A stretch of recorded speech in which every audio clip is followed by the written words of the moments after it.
आवाज येतोय का ऑनलाईन? हो सर. तर आपण काय बघत होतो? हा टॉपिक चालला होता बघा आपला स्पेशल केसेस बघत होतो याच्यामध्ये. म्हणजे कॉम्पिटिव्हला आलेल्या स्पेशल केसेस असतात, थोडं लक्ष द्यायचं त्याच्याकडे. डायरेक्ट आली तर आनंदाची गोष्ट आहे, नाही आली तर थोडं मॅनिप्युलेट करून करावं लागेल. आता इथं काय म्हणतं, a pendulum is partially filled with the equal volumes. ठीक आहे, इक्वल व्हॉल्युम्स ऑफ वॉटर, म्हणजे वॉटर अँड मर्क्युरी. एक पेंडुलम आहे जो पार्शियली फिल केलेला आहे आपण कशाने, वॉटर आणि मर्क्युरीने. Then the time period is more in the case of mercury than in the case of water, because the high density of mercury, the centre of gravity of the bob is displaced downwards. हा, म्हणजे काय होतं, त्याची centre of gravity जास्त असल्या, centre of gravity जास्त काय असेल, कारण त्याची ऍक्च्युअली डेन्सिटी जास्त आहे. बरोबर. मर्क्युरी असल्यामुळे काय होतं, त्याची डेन्सिटी कशी असते, जास्त असते, त्यामुळे त्याचं वेट पण कसं येतं, जास्त येतो. त्यामुळे तो एमजी फोर्स पण जास्त येतो. आणि तो एमजी फोर्सच रिस्टोरिंग फोर्सला काय करतो, म्हणजे क्रिएट करवतो. तो एमजी साइन ऑफ थिटाच होता ना, तो क्रिएट करवणारा. तो एमजी असल्यामुळे डिस्प्लेसमेंट जे असतं ते डाऊनवर्ड डायरेक्शनला जास्त होत असतं. त्याच्यामुळे जर अशी कंडिशन कोणी म्हटली की बाबा एक एक लेस डेन्सर मीडियम आणि एक लेस डेन्सर सबस्टन्स असेल आणि एक मोर डेन्सर सबस्टन्स असेल, आणि if the pendulum is partially filled with a equal volumes of, म्हणजे दोघांचा व्हॉल्यूम कसा घेतलाय आपण, सेम, मग फक्त डेन्सिटीचाच फरक पडणार आहे. वॉटरच्या डेन्सिटीपेक्षा डेन्सिटी मर्क्युरीची कशी असते, जास्त असते. व्हॉल्यूमचा पण फरक पडतो, पण आपण व्हॉल्यूम दोघांचा सेम घेतलाय, मग त्यामुळे फक्त डेन्सिटी मॅटर करते इथं. मग त्यामुळे ज्याची हाय डेन्सिटी असते ना, मास याच्यानेच तयार होतो ना. मग ज्याची डेन्सिटी हाय त्याचा मास पण जास्त आहे, कारण मोलिक्युलची संख्या जास्त असेल म्हणजे याचा अर्थ काय, मास जास्त आहे. बरोबर ना. आणि दुसरी गोष्ट होती व्हॉल्यूम, जो त्याच्यावर फरक पाडू शकतो, त्याला तुम्ही काय घेतलंय, कॉन्स्टंट. त्यामुळे फरक फक्त मासचा पडणार आहे, आणि मास वाढले की वेट आपोआप वाढतं. बरोबर ना. म्हणजे ज्याची डेन्सिटी, आता मला सांगा, मर्क्युरी आणि वॉटर सेम व्हॉल्यूमचे जर मर्क्युरी वॉटर घेतले, वेट कोणाचं जास्त राहील, मर्क्युरीचं वेट जास्त राहील. का, कारण त्याची डेन्सिटी जास्त आहे ना, तो कमी जागेत जास्त बसतो, आणि वॉटर तेवढ्याच जागेत कमी बसेल. कळलं का. मग ज्याची डेन्सिटी जास्त असते त्याचं वेट पण जास्त असतं, पण त्यासाठी कंडिशन आहे व्हॉल्यूम कसा पाहिजे, कॉन्स्टंट. व्हॉल्यूम जर बदलला तर त्याचा पण विचार करावा लागेल. ठीक आहे. मग वेट ज्याचं जास्त असतं त्याचं सेंटर ऑफ ग्रॅव्हिटी त्याला डाऊनवर्ड डायरेक्शनला ओढतो. त्याच्यामुळे इथं तो म्हणतो बघा, टाइम पिरियड जो असतो तो मोर असतो इन the case of mercury than the case of water. जास्त डेन्सर मीडियम मध्ये जास्त टाइम पिरियड लागत असतो त्याला. ठीक आहे. मर्क्युरी जर घेतला तर जास्त टाइम पिरियड लागेल, वॉटर जर घेतला तर वॉटर जर फिल केलं तर कमी टाइम पिरियड लागेल पेंडुलम मध्ये. दुसरी केस नंबर 2 बघा. Case number 2, if the liquid is highly viscous. Liquid कसं आहे, हायली विस्कस आहे. विस्कस आहे म्हणजे काय, त्याच्यामध्ये विस्कॉसिटी जास्त आहे. विस्कॉसिटी जास्त आहे म्हणजे काय, तो लवकर फ्लो होऊ देत नाही, म्हणजे फ्लोला रेजिस्टन्स ऑफर करतो, म्हणजे लवकर त्यातनं गोष्ट फ्लो नाही होत. कळलं ना. म्हणजे ड्रॅग फोर्स जास्त लागणार, विस्कस फोर्स जास्त लागणार त्याच्यातनं जर जायचं म्हटलं तर. मग due to high resistance of the medium. आता मीडियम त्याच्यावर रेजिस्टन्स लावेल ना, मी तेच सांगितलं तुम्हाला, कोणचा फोर्स लावतो ते ड्रॅग फोर्स, विस्कस फोर्स म्हणतात तुम्ही त्याला. तो रेजिस्टन्स त्याच्यावरती लागत असतो. विस्कॉसिटीचं मिनिंगच काय होतं, रेजिस्टन्स टू फ्लो. फ्लोला रेजिस्टन्स जो वापर होतो त्यालाच आपण विस्कॉसिटी म्हणतो. पॉझिटिव्ह गोष्ट नाहीये ती, निगेटिव्ह गोष्ट आहे. म्हणजे रेजिस्टन्स म्हणतात, रेजिस्टन्सला विस्कॉसिटी म्हणतात, जो फ्लो होऊ देत नाही त्याला. मग जेवढी विस्कॉसिटी जास्त असते त्याच्यातनं तेवढं जास्त फ्लो होत नाही. विस्कॉसिटी कमी असली की फ्लो जास्त होतो. It's amplitude decreases exponentially and the pendulum stops oscillating. आता इथं त्यांनी म्हटलंय की त्याचे एम्प्लिट्यूड जे होते ते एक्सपोनेन्शियली डिक्रीज होत राहते, आणि पेंडुलम जो होतो तो स्टॉप होतो हळूहळू हळूहळू, आणि त्याचा टाइम पिरियड इन्फानाइट पर्यंत असतो. म्हणजे खूप, म्हणजे याच्यानंतर तो टाइम पिरियड काय म्हणजे ते काय होईल, स्टॉप होऊन जाईल. कळलं का. मग त्याचं काय म्हणणं आहे की तुम्ही जर हायली विस्कस मीडियम घेतलं तर पेंडुलम फिरत राहील, हे गोष्ट ठीक आहे. बरोबर. तो फिरत राहील पण त्याची थोडी थोडी थोडी थोडी अँप्लिट्यूड कमी कमी कमी कमी होत राहील. आणि एक्सपोनेन्शियली म्हटलं म्हणजे काय, खूप खूप वेळानंतर ते कमी होते, म्हणजे हळूहळू कमी होते, खूप स्लो स्लो. ते ई रेस टू पॉवर तुम्ही वापरतात ना शब्द मॅथ्स मध्ये, ई रेस टू एक्स वगैरे, एक्सपोनेन्शियल म्हणतात त्याला. एक्सपोनेन्शियल ग्रोथ किंवा एक्सपोनेन्शियल डिक्रीमेंट. एक्सपोनेन्शियल डिक्रीमेंट किंवा exponential growth slow slow slow slow growth असते, किंवा स्लो स्लो इन्क्रीमेंट असते. तर हे खूप स्लो स्लो होतं. टाइम पिरियड किती जवळपास इन्फिनिटी पर्यंत असतो, म्हणजे टाइम खूप करोड हजारो वर्षानंतर, शेकडो वर्षानंतर तो पेंडुलम काय म्हणजे स्टॉप होते. कळलं का? फिरणं विदाऊट ग्रॅव्हिटीचा इफेक्ट घेताय तुम्ही, हा असं जर म्हटलं तुम्ही. तर हाय विस्कस लिकच्या मध्ये जर तुम्ही हे स्पेस में तो रोकेगा ना, लेकिन टाइम पीरियड वहां पे इन्फिनिटी तक रहता है. ये स्पेस में जाके कर रहे हो तुम, ग्रेविटी का इम्पैक्ट मत लो वहां पे. ग्रेविटी का इम्पैक्ट मत लो. ग्रेविटी का इम्पैक्ट आता है रिस्टोरिंग फोर्स पे, mg साइन ऑफ थीटा. ये mg क्या है? एक्सेलरेशन ड्यू टू ग्रेविटी वहां पे है ना, वो ग्रेविटी उसको रुका देता है उधर जल्दी. उसको छोड़ के तुम काम करो. सिर्फ विस्कस फ्लूइड का रोल क्या आएगा, समझे क्या? तो सिर्फ विस्कस फ्लूइड का रोल आएगा, लेकिन एक्सपोनेंशियली आएगा डिक्रीमेंट, और बहुत स्लो आएगा. और बहुत स्लो आएगा तो बहुत टाइम के बाद वो जाके रुकेगा, अगर तुम ग्रेविटी का इफेक्ट वहां पे छोड़ दोगे तो. अगर अर्थ पे करोगे तो 5 मिनट रुक जाएगा, क्योंकि अर्थ पे क्या लगी है, ग्रेविटी लगी है ना इधर. तो ये mg में g आ रहा है ना इधर रिस्टोरिंग फोर्स में, तो एक्सेलरेशन ड्यू टू ग्रेविटी उसको रोक देता है नीचे. वो बोल रहा है एम्पलीट्यूड डिक्रीज हो रहा है ना, तो मतलब डिक्रीज ही होगा ना फिर. आप यहाँ पे भी पेंडुलम अगर घुमाओगे तो कुछ देर के बाद वो क्या हो जाएगा, डिक्रीज होके क्या हो जाएगा, नील लाईन जाईल ना. तो आता एक पेंडुलम घ्या, एक स्ट्रिंगला बांधा, एक अशी स्ट्रिंग घ्या, तिला एक पेंडुलम मारा, याला डिस्प्लेस करा, तो फिरेल फिरेल फिरेल फिरेल, नंतर काही टाइमानंतर असं असं असं असं येते थांबून जाईल तो असं.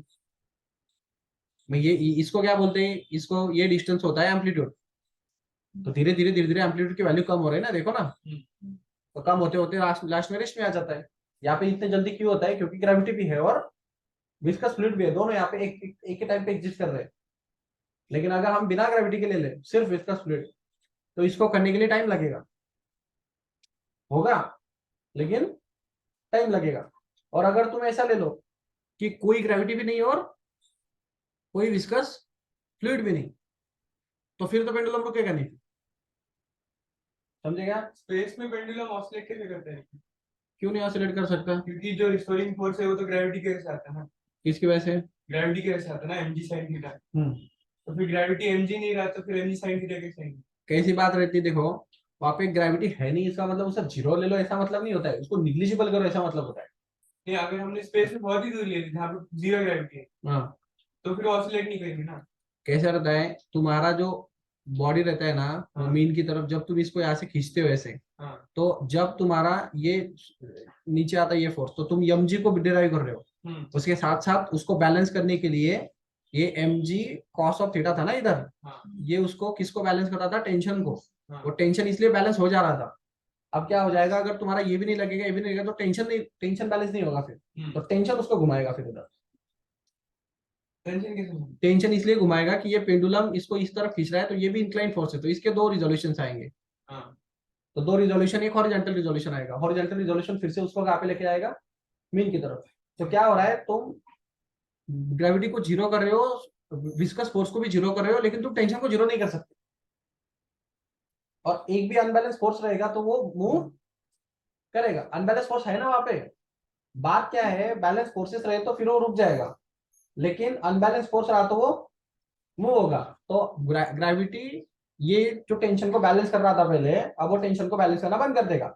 विस्कस फोर्स भी नहीं है, ग्रेविटी भी नहीं है, तो टेंशन बैलेंस नहीं होगा. तो टेंशन का जो फोर्स है वो दो कंपाउंड में रिजॉल्व होकर उसको हॉरिजॉन्टल डायरेक्शन में घुमाएगा फिर से.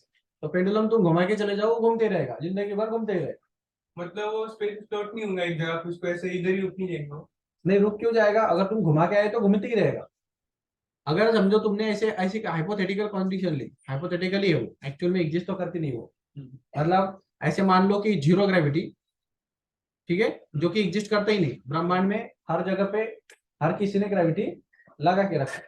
जैसे अर्थ ने अर्थ को सन ने खींच के रखा है, सन को गैलेक्सी के सेंटर ने खींच के रखा है, ब्लैक होल जो है सेंटर में, पूरे गैलेक्सीज को बहुत बड़ा जो ब्रह्मांड का सेंटर है उसने खींच के रखा है। तो सबसे बड़े मासेस सेंटर में है और सारे छोटे छोटे मासेस उसके अराउंड घूम रहे हैं। तो ये ऐसे पूरा नेटवर्क है ऐसा।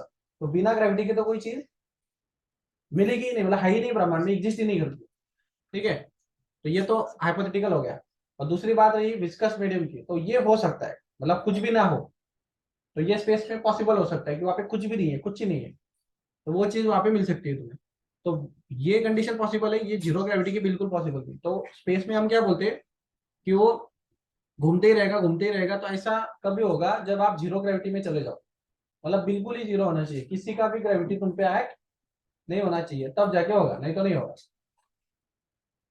तो ये जिंदगी भर घूमते ही रहेगा। लेकिन अगर तुम सिर्फ ऐसे छोड़ के चले जाओ, जैसे मून के पास जाओ, लेके उसके बाजू में रख के आ जाओ, तो वो घूमेगा घूमेगा, लेकिन बहुत देर के बाद वो भी रुक जाएगा। क्यों रुक जाएगा? क्योंकि ग्रेविटी है उधर। और अगर तुम ऐसी चीज कोई डेंसर मीडियम में करते हो, तब भी यही चीज पॉसिबल होगी। उसके एम्पलीट्यूड धीरे धीरे धीरे धीरे धीरे धीरे धीरे धीरे कम होते रहेगी, टाइम पीरियड बहुत बड़ा रहेगा, लेकिन एम्पलीट्यूड कम होते रहेंगे। ठीक है, तो ऐसे रहता है। तो यहाँ पे एक चीज याद रखनी तुम्हें, अगर हम हाईली विस्कस मीडियम में किसी पेंडुलम को रखेंगे तो एक्सपोनेंशियली उसकी एम्पलीट्यूड डिक्रीज होते चलेगी। फिर if the liquid is non viscous, अगर वो नॉन विस्कस रहा तो फिर क्या हो जाएगा, वो सम टाइम के बाद क्या हो जाएगा, मतलब due to the low resistance रहेगा, so the amplitude decreases slowly and it stop oscillating after some times. मतलब थोड़ा थोड़ा सा स्लो स्लो उसका एम्पलीट्यूड डिक्रीज हो जाएगा। और अभी कुछ ये तो देर के बाद होना चाहिए ना, क्योंकि विस्कस नहीं है, रेजिस्टेंस यहाँ फर्क है। नहीं नहीं वैसा नहीं है ना, ये बट एक्सपोनेंशियली जो हो रहा है ना, ये डिक्रीमेंट ये भी हो रहा है, लेकिन ये थोड़ा सा स्लो हो रहा है। वो बहुत स्लो था, ये थोड़ा नॉर्मल स्लो है, दोनों में फर्क होता है। जैसे एक बिल्कुल इतना चल रहा है कि तुम अगर 100 साल के बाद जाके देखो तो थोड़ा सा टिल्ड होगा वो, ऐसी बात है। वो बहुत सालों के बाद होगा, ये नॉर्मली हो जाता है कम। जैसे एयर है अभी, ये एयर में तुम्हें देखने को मिलेगा। एयर में क्या होता है, वो ऐसे घूम घूम के निकल जाए। अब ग्रेविटी भी तो थोड़ा फास्ट हो रहा है, अगर सिर्फ एयर में जाके करो तो थोड़ा स्लो होगा, लेकिन होगा। समझे क्या? तो थोड़ी देर के बाद होती है ना। हाँ, थोड़ी देर के बाद रुके, आफ्टर सम टाइम वो स्टॉप हो जाएगा। If the mass is suspended from the spring and made to oscillate in the liquid, then its time period remains unchanged. अब अगर एक मास आपने स्प्रिंग को लगा दिया और ये स्प्रिंग का था, वो देखो वो क्वेश्चन किसी ने पूछा था मुझे, वो ये पेंडुलम में क्या होता है कि वो मीडियम का फर्क आता है सिंपल पेंडुलम में, है ना। ये बाहर का मीडियम तुम क्या ले रहे हो उससे डिफरेंस आएगा नहीं आएगा? आएगा ना। हाँ, तुमने लिक्विड में लिया तो अलग आ जाता है, जिसका डेंसिटी ज्यादा रहेगा उसका टाइम पीरियड अपने आप कम हो जाता है। ठीक है, तो ये आता है। लेकिन अगर यही स्प्रिंग में पेंडुलम ले लो, मतलब स्प्रिंग पेंडुलम ले लो, स्प्रिंग पेंडुलम का मतलब क्या होता है, ऊपर ऐसे स्प्रिंग रहेगा और फिर उसके नीचे वो पेंडुलम है वहां से, और ये कैसे ऑसिलेशन देता है, ऊपर और नीचे ऐसे ऑसिलेट कर रहा है ये। तो इसको कोई फर्क नहीं पड़ता, समझे क्या? ये बाहर तुम water low, liquid low, air low, doesn't matter, तो इस पे कोई विस्कस फोर्स लग नहीं रहा है।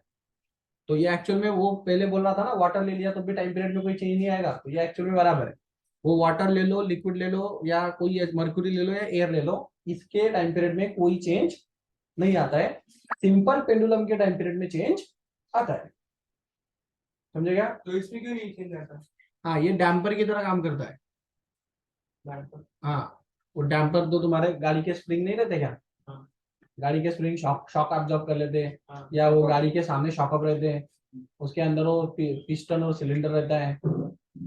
हाँ, वो उस तरह की अरेंजमेंट है ये मतलब क्या करता है, ये जब ऊपर जाता है ना तब उतना ही फ्लूइड नीचे आ जाता है, और जब ये नीचे आता है तब उतना ही फ्लूइड ऊपर आ जाता है। तो टाइम पीरियड को वो फ्लूइड ऊपर और नीचे से बैलेंस करते होते हैं। लेकिन टाइम पीरियड में थोड़ा डिफरेंस आना चाहिए ना। अभी कैसा है, क्योंकि वो अगर वाटर है तो अब थ्रस्ट भी वो कर रहा, फिर प्रेशर भी अप्लाई कर रहा। ऐसी बात नहीं है, उसका रिस्टोरिंग फोर्स वर्टिकल डायरेक्शन में है सिर्फ, वो ऊपर को और नीचे को ऐसे खींच रहा है। ये ऊपर जा रहा है तो उसको नीचे खींच रहा है, नीचे जा रहा है तो ऊपर खींच रहा है। ठीक है, वो रिस्टोरिंग फोर्स जो पेंडुलम का हुआ करता था ना, वो ऐसे ऐसे इधर था, तो ये mg साइन ऑफ थीटा आता था, इसमें m आता था, दैट्स वाई वो डेंसिटी पे मैटर करता था। समझे क्या? उसका शेप वगैरह सारी चीजें मैटर करती है। इसमें वो चीज मैटर नहीं करती, क्योंकि ये सीधा सीधा चलता है पूरा ऊपर नीचे वाई एक्सिस में, कोई एक्सिस चेंज नहीं हो रहा इधर, तो रिजोल्यूशन नहीं आता है उसका। समझे क्या? दो कंपोनेंट में रिजोल्यूशन आता है ना इसका, एक टेंशन को बैलेंस करता है और एक सेंटर की तरफ लाता है उसको, है कि नहीं? तो इसकी वजह से कम हो जाता है वो, ये पूरा एक ही चल रहा है, ये टेंशन को ही बैलेंस कर रहा है सिर्फ, वेट जो है उसका। तो अभी इसमें अगर तुम वाटर डालोगे या कोई भी डालोगे तो कोई चेंजेस नहीं आते, और वो उसकी वजह से हो रहा है क्योंकि उसका मोशन एक ही एक्सिस में है। और डैम्पर की तरह, डैम्पर मतलब क्या? एम्पलीट्यूड को कम करने वाली चीज रहती है वो, एम्पलीट्यूड घटाते घटाते चलता है वो, लेकिन टाइम पीरियड नहीं घटाता है। वही काम रहता है उसका डैम्पर का। तुम्हारी गाड़ी का जो डैम्पर रहता है उसका काम क्या है? वो गाड़ी गाड़ी को शॉकअप क्यों लगाते, पता है कि तुम्हें आगे वो देखेगा कभी तुमने गाड़ी के आगे वाले शॉकअप, पीछे स्प्रिंग रहते है ना, पीछे स्प्रिंग रहते हैं ना ऐसे दो, और आगे पहिए की तरफ ऐसा रहता है, देखो ऐसे सिलेंडर रहता है, उस सिलेंडर के अंदर एक और सिलेंडर रहता है स्टील का, है ना, ऊपर से काला काला कुछ तो भी लगा के रखा होता है इसमें। वो निकाल के देखो, बीच में ऐसे दो सिलेंडर्स है, ठीक है, और दो सिलेंडर के बीच में यहाँ पे लिक्विड रहता है, यहाँ पे भी लिक्विड रहता है, यहाँ पे भी लिक्विड रहता है, एक पिस्टन टाइप का रहता है ये, और नीचे भी लिक्विड रहता है इसके। तो ये जो ऑसिलेशन देता है ना, ये स्प्रिंग पेंडुलम की तरह ऑसिलेशन देता है, ऊपर और नीचे, मतलब ऐसे ऐसे होगा वो। तो ये ऐसे क्यों इसका, ये क्या करेगा डैम्पर की तरफ, डैम्पर मतलब क्या? एम्पलीट्यूड को क्या कर देगा वो? कम कर देगा। एम्पलीट्यूड मतलब क्या? पहले अगर इतना बड़ा झटका था, तो अब झटका कम होके होके होके होके बैलेंस हो जाएगा, एम्पलीट्यूड कम होते चलती है ऐसे। समझेगा? और एम्पलीट्यूड कम क्यों क्यों कम होते रहती है? क्योंकि ये ऊपर से भी उसके लिक्विड आ जाता है और नीचे से भी लिक्विड आ जाता है। जब ये नीचे जाने का ट्राई करता है तब ऊपर वाला जाने नहीं देता, और जब ऊपर जाने का ट्राई करता है तब नीचे का लिक्विड खींच लेता है, तो इसलिए उसका एम्पलीट्यूड हमेशा कम होते रहता है। ठीक है?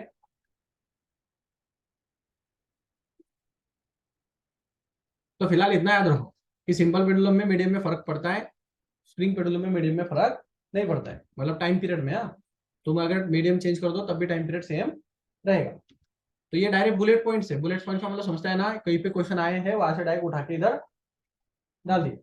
ये क्वेश्चन ही है एक्चुअल में नीट के जेई के कहीं के तो भी होंगे। तो वेरियस टाइप ऑफ एसएचएम्स रहती है ऑनलाइन, इथपर्यंत क्लिअर आहे का प्रत्येकाला? चला, हे 2-4 वेळेस लिहून काढा, ते लक्षात राहून जातात. आता हे पण एक एसएचएम असते बघा, यू शेप मॅनोमीटर मध्ये. आता हा ऍक्च्युअली फ्लुइड मेकॅनिक्सचा टॉपिक आहे, मग हे चॅप्टर एकमेकाला कनेक्ट होतात असे. आता हा फ्लुइड मेकॅनिक कोणाशी कनेक्ट होतोय? ऑसिलेशन सोबत. मग याच्यामध्ये तुम्ही म्हणणार की सर एसएचएम कुठे आहे ना एसएचएम, म्हणजे काय होतं, ही जी लिक्विड लेवल आहे ना याची, हे तुम्ही याच्यामध्ये फिल केली की हे पाणी इथले तर लगेच थांबून जात नाही, ते थोडं इकडनं वर जातं, मग थोडं इकडे खाली येतं असं, मग पुन्हा ते खाली येतं, पुन्हा हे थोडं वर जातं, म्हणजे असं वर खाली होत राहतं ते, त्याच्यानंतर ते स्टेबल होतं. मग हे ऍक्च्युअली काय होतंय, हे थोडं वर जायला लागले, थोडं पुन्हा खाली यायला लागले, पुन्हा खाली जायला लागले, पुन्हा वर यायला लागले, म्हणजे काय, हे कुठली मोशन आहे अशी? SHM, simple harmonic motion. Mean पोझिशनच्या अराउंड घुमतोय, आणि त्याचं जे टेंडन्सी आहे ती ऑलवेज टुवर्ड दी मीन आहे, बरोबर ना? याला कुठली मोशन म्हणायची? एसएचएम. असले एक्झाम्पल दिसले की एसएचएम मोशन असते. मग हे युट्यूब शेप जे मॅनोमीटर असतं, मॅनोमीटरचं काय काम असतं? प्रेशर मेजर करायचं. ठीक आहे? 2 डिव्हाइस असतात, बॅरोमीटर, मॅनोमीटर. बॅरोमीटर हा ऍटमॉस्फेरिक प्रेशर मेजर करतो, आणि मॅनोमीटर हे युट्यूब मॅनोमीटर हे डिव्हाइसचं प्रेशर मेजर करतो. हा ऍक्च्युअली डिव्हाइसचं प्रेशर मेजर करणारा एक कॉम्पोनंट आहे, त्यांनी फक्त शेप घेतलाय, डिव्हाइस बद्दल तो काही बोललेला नाही. मग याच्यामध्ये याचे 2 लिम्स असतात. लिम्स म्हणजे काय? हे 2 टोकं, त्याला लिम्स म्हणतात. या 2 लिम्स मध्ये काय लिक्विड भरलेलं आहे, तुम्ही बघा असं किती हाईट पर्यंत भरलंय, काही साईड पर्यंत भरलंय. मग तुम्हाला जर याचा टाइम पिरियड काढायचा असेल तर आपल्याला एसएचएमचा टाइम पिरियड माहिती असतो बघा. काय असतो time period? T is equal to 2 pi square root of L upon ते जी असतो. आठवलं का?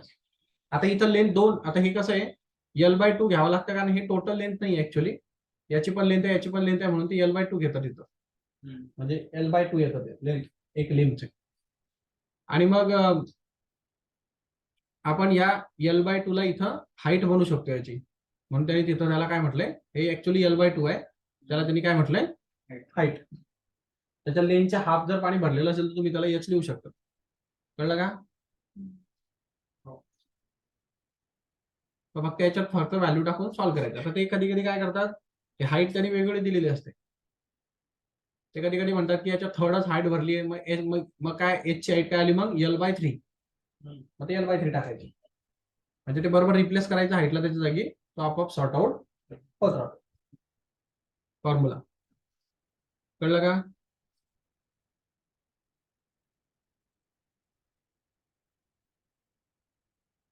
हे फ्लोटिंग सिलेंडरचे. फ्लोटिंग सिलेंडर पण असं सरळ सरळ थांबत नाही.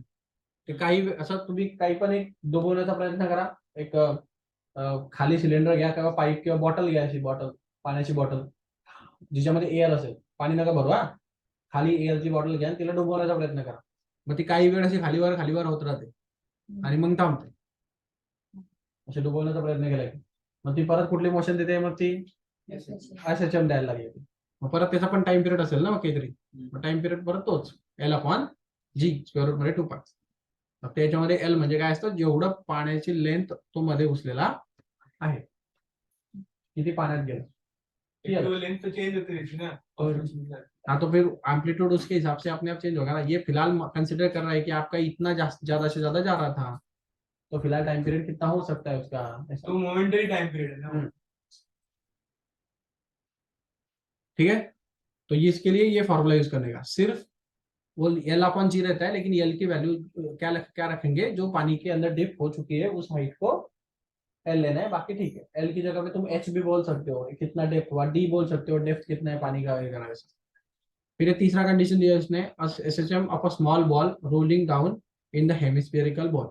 ये हेमिस्फेरिकल बॉल में अगर तुम एक बॉल को रोल करोगे तो ये क्या होगा, ये इधर जाएगा, फिर वापस आएगा, फिर इधर जाएगा, फिर वापस आएगा. तो मीन पोजीशन के अराउंड क्या कर रहे हो, SHM, मतलब ऐसे इधर उधर जाके रुकेगा ना बीच में.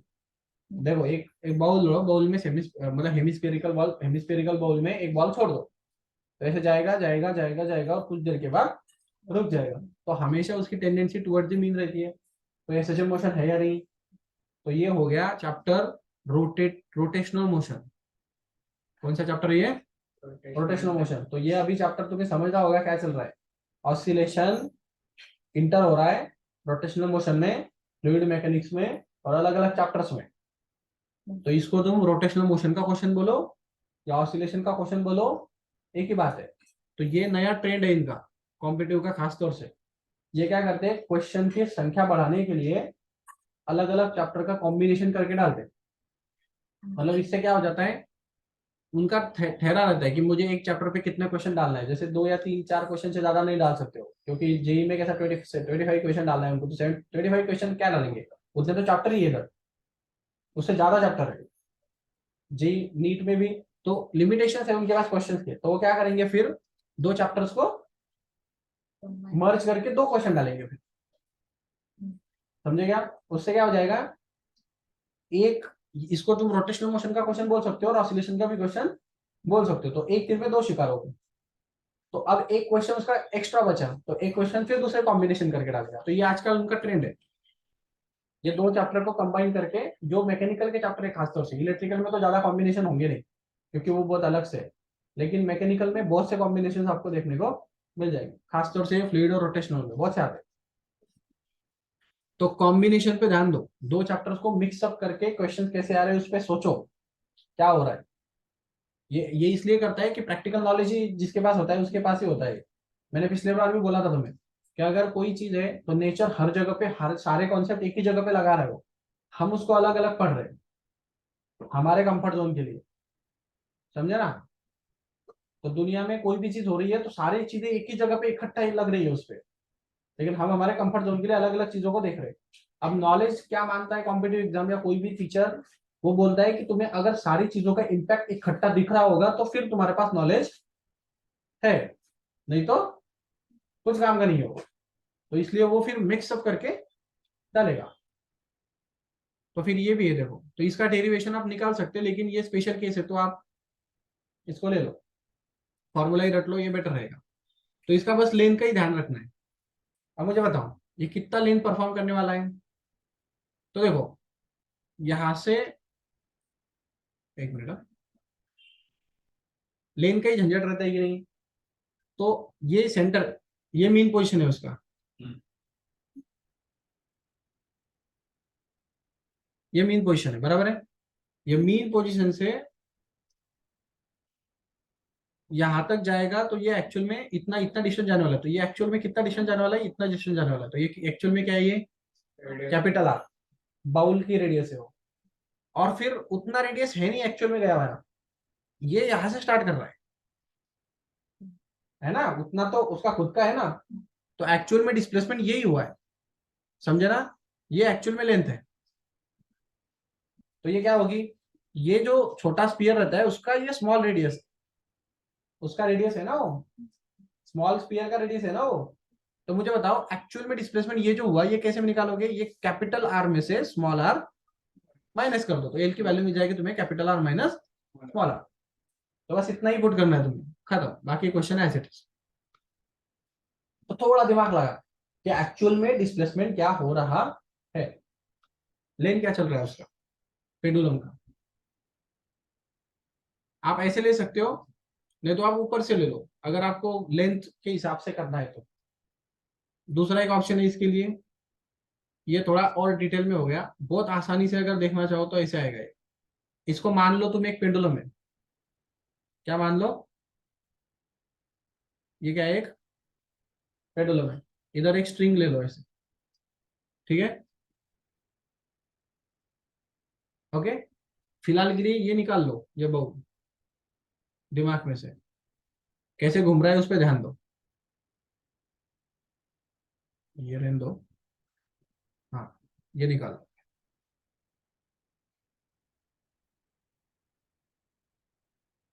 ठीक है। तो अब ये कैसे घूम रहा था, ये दिख रहा है ना, अभी ये यहाँ से यहाँ पे जाएगा, बराबर है कि नहीं, यहाँ से यहाँ पे जाएगा, और ऐसे ऐसे रोटेट होगा, है कि नहीं, हाँ बराबर है। लेंथ का मतलब होता है ये डिस्टेंस, बराबर है कि नहीं। अब आपने ज्वाइन किया इधर, बराबर है, तो आपका जो टोटल आर आता है ये इस पूरे सर्कल का, आपका जो बॉल होता है ना वो सेंटर को कनेक्टेड रहता है, समझो इधर सेंटर ऑफ मास से हम कैलकुलेट करते हैं हमेशा लेंथ को। तो नीचे से एक छोटा आर छूट जाता है, क्योंकि उस स्पीयर का आर है ना इतना, और ये ऊपर यहां से यहां तक टोटल आर था, तो सेंटर से लेके ऊपर तक जो आएगा वो लेंथ आएगा पेंडुलम की। तो उस हिसाब से ये लेंथ की वैल्यू हो जाती है capital R minus small r, ऐसे भी किया तो भी चलेगा, ठीक है। मतलब ये एक्चुअल में पेंडुलम हो गया, वो इमेजिन करना पड़ेगा उधर जाके, इधर तो मतलब दिख ही रहा है वो कि direct pendulum, centre of mass पे एक्ट होगा हमेशा, लेंथ हमेशा सेंटर ऑफ मास से ही कैलकुलेट की जाती है। अगर उसने बोला कि अलग से लगाओ तो फिर वो ऐड कर देना रेडियस, हाँ, अगर उसने बोला यहाँ से मैंने कनेक्ट किया इसको ऐसे और इतना लेंथ देके रखा है, तुम्हें समझो, तो ये एक्चुअल में लेंथ है नहीं फिर, हाँ फिर आर प्लस आर, हाँ, तो फिर ये छोटा वाला आर प्लस आर ऐड करना, और फिर जो आएगा वो एक्चुअल में आएगा, हाँ, सेंटर से कैलकुलेट करना, सिचुएशन, हाँ, सिचुएशन वो चेंज कर सकता है, बस याद रखना सेंटर से कैलकुलेट करना है। ऑनलाइन कर लगा। अब ये डैम्प सिंपल हार्मोनिक मोशन, अभी जो मैंने बात की डैम्पर्स रहते, डैम्पर्स के बारे में बात की ना मैंने, वो डैम्पर्स क्या करते, डैम्प करते सिंपल हार्मोनिक मोशन को, डैम्प करते मतलब डंप करते मतलब क्या, डंप करना मतलब कम कर देना, मतलब ऐसे ही रिड्यूस कर देना किसी भी चीज को, तो डंप कर देना, खराब होती है तो उसको फेंक देते हैं हम, डंप कर देते हैं। तो डंप करना मतलब कम कर देना, तो डैम्पर्स, डंपर्स का मतलब ये होता है कि वो क्या करते हैं, एम्पलीट्यूड को क्या कर देते हैं, कम कर देते। कोई भी अगर आपके पास ऑसिलेशन है, जैसे ये पेंडुलम है, तो ये पहले यहाँ तक जाता था, फिर ये कुछ देर के बाद यहाँ तक आएगा, फिर कुछ देर के बाद यहाँ तक आएगा, और फिर कुछ देर के बाद रुक जाएगा, समझेगा। तो ये एक्चुअल में क्या कर रहा है, ऐसे जाते जाते जाते जाते जाते जाते कम होके रुक गया। तो इसकी क्या हो गई, इसको क्या बोलते हैं हम, एम्पलीट्यूड बोलते हैं।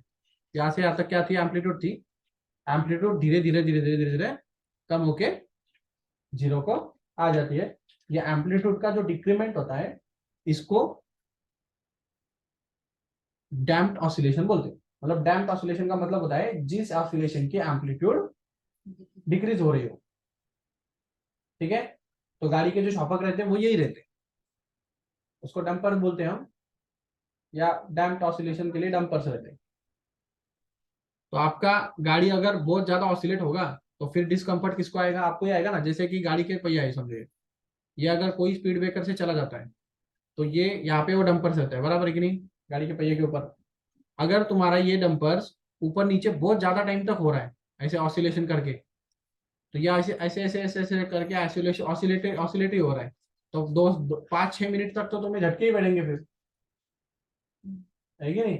गाड़ी कैसे कंफर्टेबल रहती, एक झटका है उसके बाद में उसने खुद ने पूरा एब्जॉर्ब करके उसको खत्म कर देना चाहिए, वो गाड़ी सबसे बेस्ट। तो डंपर जिसके सबसे अच्छा है वो गाड़ी सबसे अच्छी मानी जाती है। मतलब ये भी एक बहुत इंपॉर्टेंट डिवाइस है तुम्हारे कंफर्ट जोन में गाड़ी में।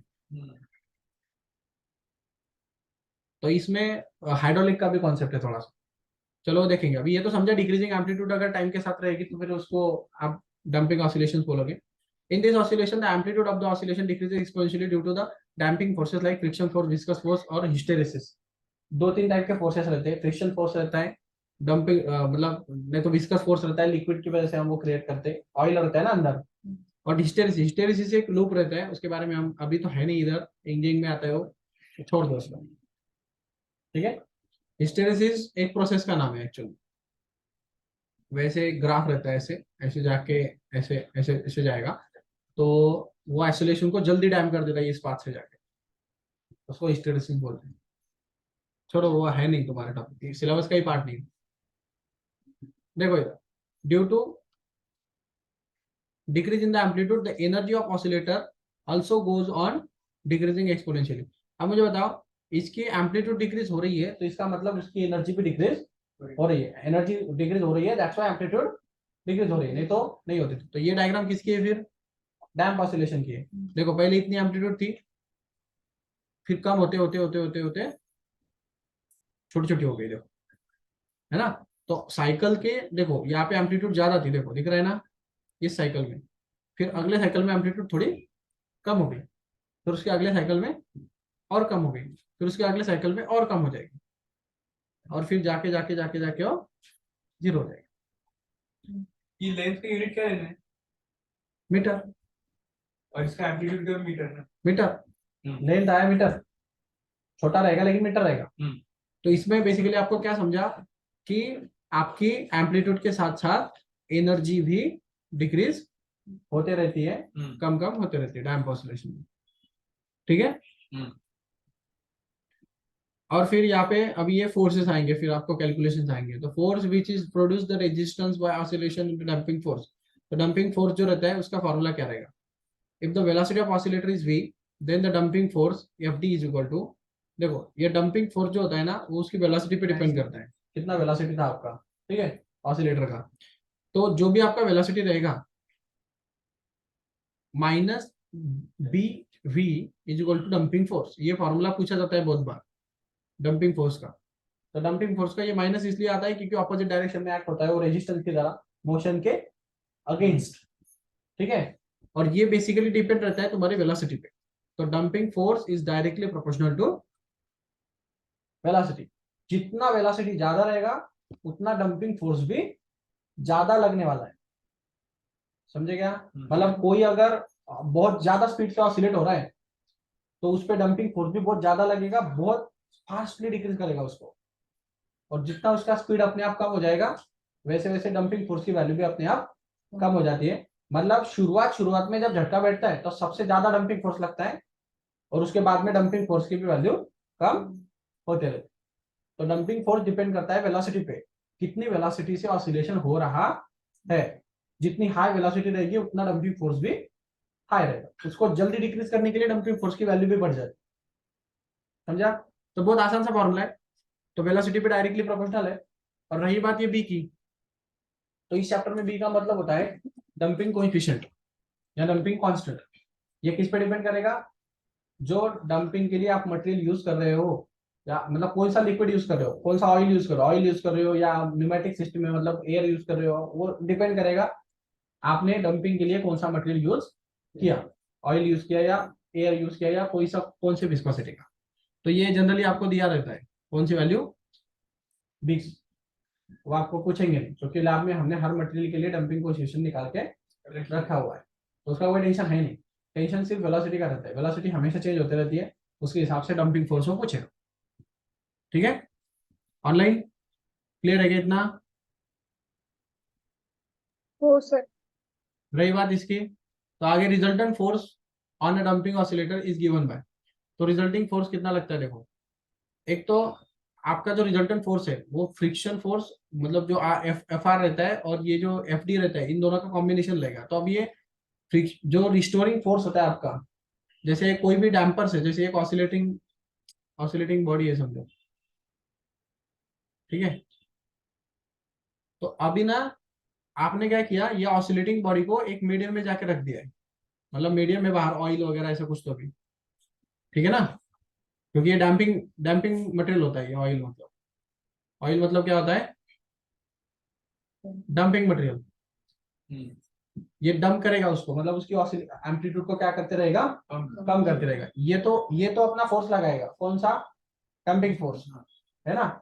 वो क्यों क्यों लगा रहा है, क्योंकि ये ऑब्जेक्ट जो था वो वेलोसिटी में था कुछ, तो भी तो वेलोसिटी में होने की वजह से उसके एम्पलीट्यूड को कम करेगा, तो दैट्स वो किस तरफ लगेगा, एम्पलीट्यूड को कम करेगा तो किस तरफ लगेगा, सेंटर की तरफ या सेंटर से दूर, एक्सट्रीम की तरफ। और सेंटर की तरफ लगेगा ना एम्पलीट्यूड को कम करने के लिए, एक्सट्रीम की तरफ नहीं कैसे? ना, ऑपोजिट में लेंगे ना। अरे भाई एम्पलीट्यूड इस तरफ रहता है, ये एम्पलीट्यूड है इधर, ये हाईएस्ट एम्पलीट्यूड को कम कर रहा है वो, तो किस तरफ लगना चाहिए उसने, वो उसका वहां पे जा रहा है ना वो, तो उसका डिस्टेंस कम करने को यहाँ से फोर्स लगाना पड़ेगा ना, इधर से, और एक्सट्रीम को खींचेगा तो डिस्टेंस बढ़ेगा या घटेगा,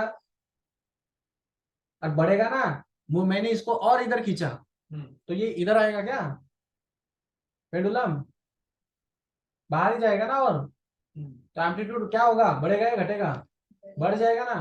तो एम्पलीट्यूड बढ़ाना नहीं है, घटाना है। तो एम्पलीट्यूड डिक्रीज करने के लिए फोर्स लगना चाहिए टुवर्ड द मीन, और टुवर्ड द मीन एक और फोर्स लगता था इसके ऑसिलेशन की वजह से, कौन सा, रिस्टोरिंग फोर्स, जो ऑसिलेशन बना रहा था।